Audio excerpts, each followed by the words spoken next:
Let me describe something to you. You're maybe 8 years old. You're at the shopping mall with your family.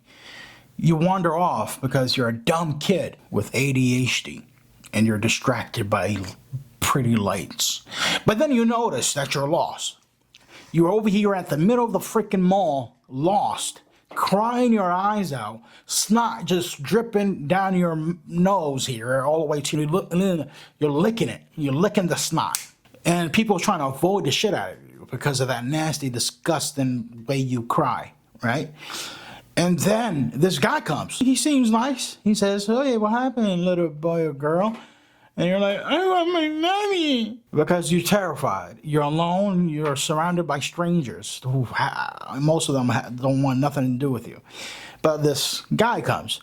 And then he says, "Let's go find your parents. Let's go find your mommy." He grabs you. He runs towards the exit, but then your mama happens to be near the exit. She sees you. She stops the guy. "Halt!" she says. "Stop right there, criminal. You have my kid. That's my son or daughter. And we were looking all over for you. God, here you go. Here's your kid." Well, did you think I was going to grab him and just walk out with him? No, look at him. It's disgusting. He's eating his own boogers and no, you're a bad mom, is what he said to your mother. And now she's pissed off. She drops you on the floor to get in with this guy, this total stranger, about how dare he criticize our parenting. The bitch wasn't even looking for you. You know what I'm saying? She's like, she's about to leave. It looks like. What the hell she's doing near the exit? Anyway, point being is, there's feelings of emotion and an upset, and there's real feelings that people have, and a lot of people have an experience like this, that they lost in a mall somewhere when they were a kid. And because of how common it is, a group of scientists decided to use this story in an experiment to test the memory of people. Can they trust their memory? And believe it or not, the results are terrifying, to say the least. All right? They told their parents, first off, they gathered a couple of people, strangers, and they told them, "Listen, we have an experiment for you, but we got to get in contact with their family and get some stories together." So they get in contact with their family and they bring in a list of stories, things that actually happened to these people. And they told them, well, this list is all real events that happened in your life. One story being them being lost when they were 7 or 8 in the shopping mall. What they did, each and every one of those, what's the word here? What do you call it? Patients? No, that's not right. Subjects. Each and every one of them told the story as if they remember it like it was yesterday. They embellished it. They gave details that nobody, like the list doesn't even mention. And that's because our memories are built from fragments. They're not really real unless you think it is. That's crazy. That is freaking insane. Matter of fact, I got a couple of things I want to read.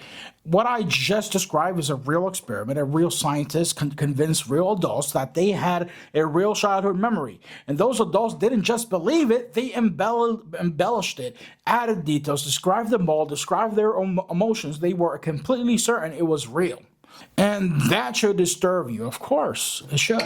Because if a memory that vivid, that personal, that emotional can be completely fabricated, what does that say about every memory you ever trusted? Bro, it says a lot. You know what? It says that you can't really trust your memories. And it also says, and there's a positive to it, that whatever PTSD that you ever experienced because of past events that happened to you, past experiences, you can alter those memories to a positive light. And I'm talking about hell. You know what I'm talking? I'm saying if you're a soldier and you went out there and you experienced your friend just blown to pieces, well, you should, again, this might be a sensitive topic. It is a sensitive topic. But that being said, you're suffering. You're capable of changing that memory to a better light. That's what I'm saying. Because you're suffering. People suffer. They think about these past events and it can't help them move on. They live in the past. People do drugs because of these type of memories. And what this experiment shows is that you are entirely capable of controlling these memories and making them different and experience it different in your own brain, in your own mind. That is what is remarkable about this experiment. It proves to us that memory is reconstructive, it is not reproductive. Every time you remember something, you're not playing back like a file, like a recording. You're rebuilding it from fragments. Your brain is essentially asking, what probably happened here? And filling the gaps with logic, expectation, and emotion. It's like playing a puzzle. It's putting a puzzle together. The brain is weird like that. Imagine trying, for example, me, dealing with working out again, going back to the gym, trying to lose this weight. I go through the cycle almost every decade, I guess, I don't know, where I lose weight for a massive amount of time. Not massive, a few months. Then I get back to eating and doing junk food because our brain tells us it's time to relax, it's time to do it. Our brain is a computer programmed with a relapse thing going on with it. I don't know how to describe this shit. I'm not a scientist. Point being is, we have to figure out cheat code, and it's there. You can have, again, like I said, bad memories can be turned into good ones or ignored entirely. Here's an example. I got a son. His name is Abdul. You've probably seen him if you've seen my other videos, but if you haven't, that's okay. If I decide to just leave him, go to Alaska so I can forget this kid, and if you're wondering how can a parent forget their children, it's crazy. If you meet this child, my son, you would know. And I'm there for 10 years, and I'm purposely trying to forget this kid. Eventually, I will forget how he looks. I will forget his smell or his size, whatever. I'll forget him. I won't forget that I have a son, this feeling that I have a kid. Probably was stuck with me, unfortunately, forever. But I will forget him. I don't think that's a good example at all. I think that's stupid. But you get my point. You get exactly what I'm saying. You come on. We're locking eyes. We know exactly. We're communicating. You get what I'm putting. This is a bad video. I hate myself. I hate this video, and I hate everything about it. I hate the topic, and I hate everything. I looked up on AI. I used AI for this, so blame AI. No, I'm sorry. Don't blame AI. I did it, so blame me, I guess. I love you guys. Peace. Microphone and cheese. But it is real. It is really, not only is it real, it's a very helpful thing to know about this.